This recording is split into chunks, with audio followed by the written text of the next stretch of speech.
Shambhallic Vibrations is the debut mini LP from Lunar Chamber.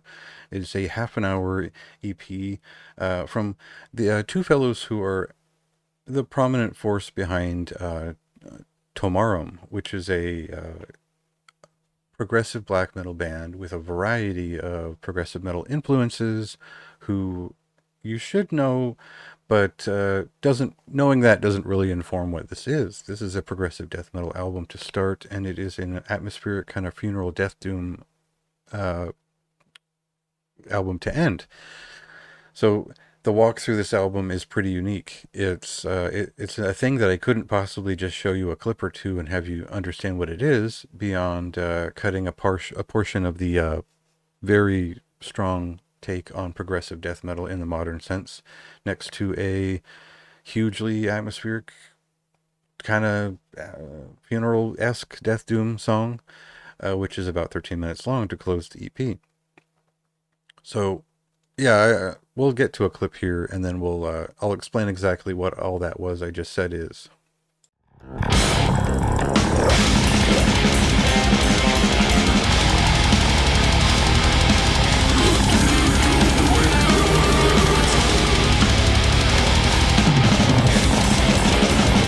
So the major notion of this EP is that they are walking through the origins of Buddhism, essentially.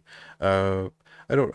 Uh, I have my different thoughts on what Shambhala is and all that stuff. I have studied different types of Buddhism since I was a kid, so ignore whatever I have to say about it, and know that this is a walk through a theme which starts with kind of a devotional path and then enlightenment at the end. It's a very simplified version of events that is meant to refract off of the verve of the EP, which shows two sides of the band in resplendence.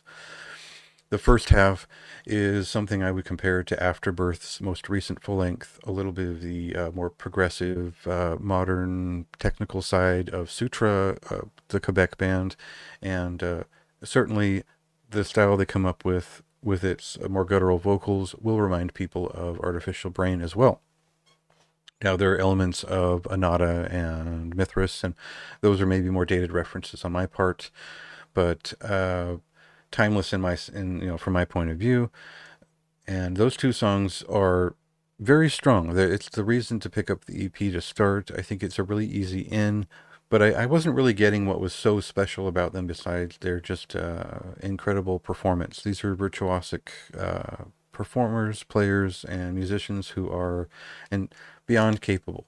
This is if they just played that style, they would have their pick of any label at this point. But there is more to what this album is all about, and side B is where the atmospheric death doom or funeral doom influenced side of the band comes up, and this is where it becomes just like something else, something cool, something worth talking about.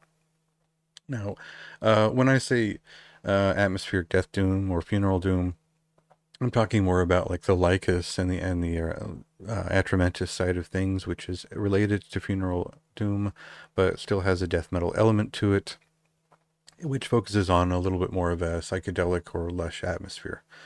Now, then again, the arrangement of this song has much more to do with Opeth kind of at their peak, toying with progressive song structures. And that means that there are a couple of false exits, there's a couple of hanging verses, they start the song, well, they break in the song and sing the title, Crystalline Blessed Light Flows from Violet Mountains into Lunar Chambers, and you realize that you know that melody already. You heard it before. It's very familiar because the Bodhi tree introduced it with a bit of foreshadowing before it, the second song on the first side. This is kind of the point where it's like, oh, this band is a lot smarter than they seem. They are professionals, and they have curated this release in a very smart, but simple and effective way. Foreshadowing the melody at the end of another song, and then making it the big point of the EP, the big reveal of the EP, means that you're not going to forget your experience with Shambhallic Vibrations anytime soon. And this is a really smart compositional point that doesn't have to be, it doesn't necessarily have to be explained, because I think the effect will be pretty obvious to most people who pick this up. Um, it adds to the narrative in the sense that it makes a moment of it. So, now, I don't think that the Death Doom riffs are that exciting. I don't think that, um, other than the stylistic pairing of the two types, that the music reaches this transcendent point, but it does reach an illustrative narrative apex, which was very unexpected, and it's just fantastic musicianship all around, and the production values help emphasize just how crisp and professional this whole thing is.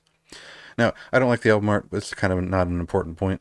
Um, and yeah, I mean, otherwise, I think it's a brilliant record. I think it's a great starting point for a band. I think it's so well considered that it's kind of ridiculous, but it's the best foot forward, and I can't wait to see what they do next. So that is another one of my highest recommendations of the month. I think if you're a fan of progressive death metal and you're interested in death doom metal, there's a really incredible sort of paradigm shift in the middle of this record that suggests that Lunar Chamber are something that's pretty awesome and worth following. So check the music out today and read the review whenever you feel like it.